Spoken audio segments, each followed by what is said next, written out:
Hey guys, it's Naya from NWC Counseling, and this is Chat With Me Thursday. So each week I hop on a Thursday, sometimes in the morning, sometimes in the afternoon. We just don't know when, just kind of pop in, and I address a common topic that I talk about with my clients in mental health as a counselor, and just other areas of just life that I think I've experienced, and just kind of share with individuals about some coping techniques they can relate to. This month our series is Moms, Everything Mom. So last week we talked about how to manage our mood, MOM, and this week I'm talking about how to manage your mouth. MOM, manage your mouth, manage our mouth.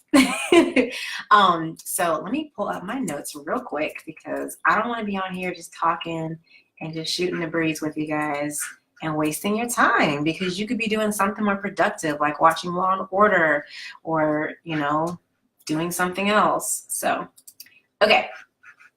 I hope everybody's having a good day. I'm having a pretty good day today. I really am. I'm feeling productive, which is big. I feel like as a mom sometimes I am not productive. I'm just running around in a thing of chaos. So it feels good to actually have some things in order. Okay, guys, so let's talk about how to manage our mouths. As moms, we have to be careful about our mouths, because essentially we talked about this a few weeks ago.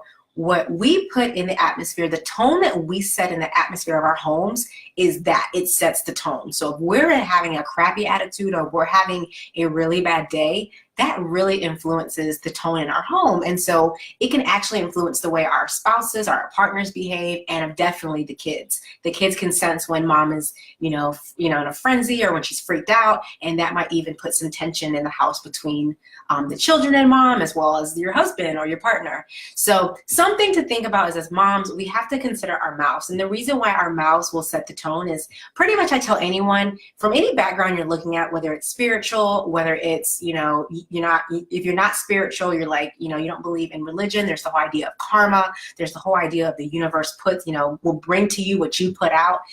Your mouth. The power of life and death is in the tongue. That's what I believe in. So you control a lot of things with your mouth. The things that you speak over your situations, the things that you speak over your family and over your life, you actually can manifest. And that's just it's like a universal principle. It doesn't matter what spirituality you have. So why is it so important for us to manage our mouths? Is because we want to promote and set the tone and atmosphere in our home that helps try to decrease the chaos in our homes and in our lives, and helps to set more positive and at least more manageable chaos in our lives. We talked about last time, you can't get rid of chaos. You're going to have it, because that's just what being a human is.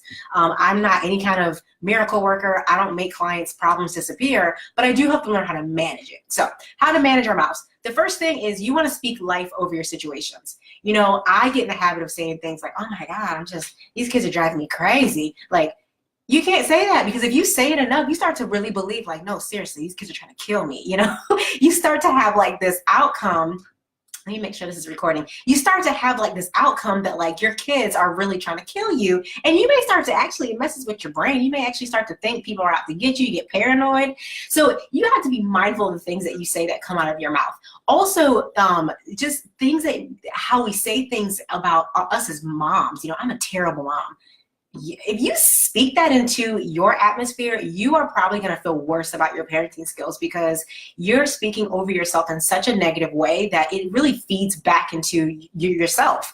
And you get a negative outlook and a negative taint on everything you're doing as a mother, and it's just very unhealthy. The second thing is, you want to speak kindly of others in front of your kids. So something I have to kind of work with some of the women that I have worked with in the past is, let's say you have someone that you don't like. Could be a family member, could be an ex-partner, could be the children's fathers. You have to be mindful of what you say in front of the children.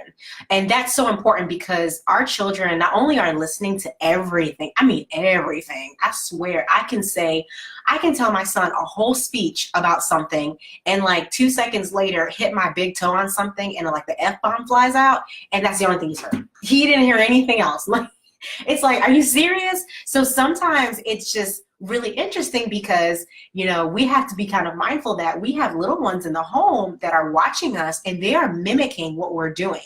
And I think for a lot of us as parents, and especially, you know, moms, we realize that the children pick up on our energy and pick up on the things that we do. So when we're just slewing out words, or when we're just saying things about people and being negative about other people, or saying things about your child's father in front of the kids, I know you really, really want your kids to understand how you feel, but they are children, they are not an adult. And so it's important for us to have boundaries in that and to manage our mouth when it comes to expressing the things that we don't like about people in front of our children. So there are things that you can say where you're not telling lies. Like, you don't have to say like, oh, your father is amazing. Like, you can just say, you know, your father loves you a lot.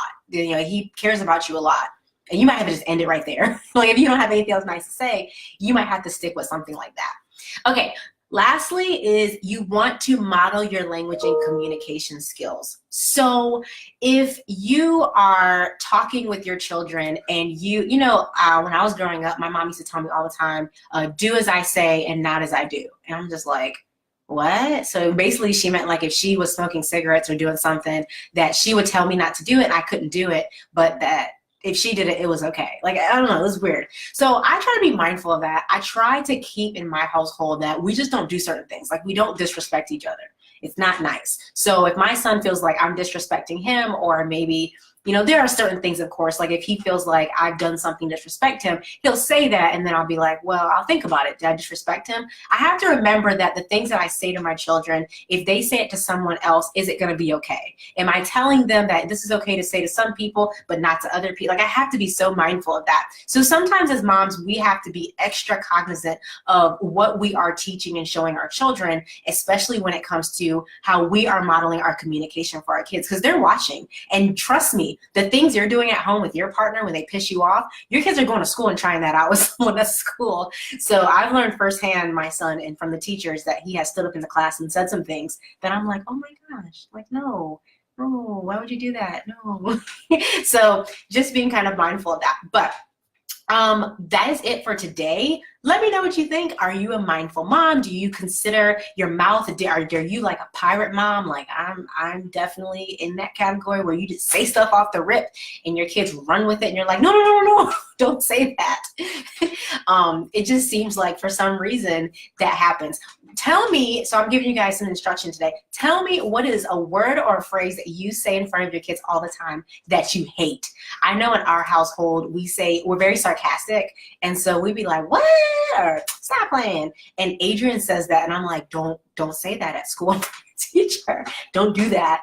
Or just other little sarcastic sayings, you know, he does that. But what do you do, or what do you say that your kids say that you're like, oh my gosh, that you really hate? Put it down below. And also, if you like this video, make sure to tune in for next week. We're doing the last week of our series. In the month of June, we are going to be talking about love. So if you have questions about about relationships, about boundaries, put it all there, because we're going to talk about love, how to love ourselves, loving other people, how to accept love, how to give love, all that good stuff. And also talking about some of the differences between a man's love and a woman's love. And so just kind of breaking that down a little bit from a therapeutic standpoint. Hope you guys enjoyed this. Have a good evening, good afternoon, morning, whatever. I'm not completely there, so bye.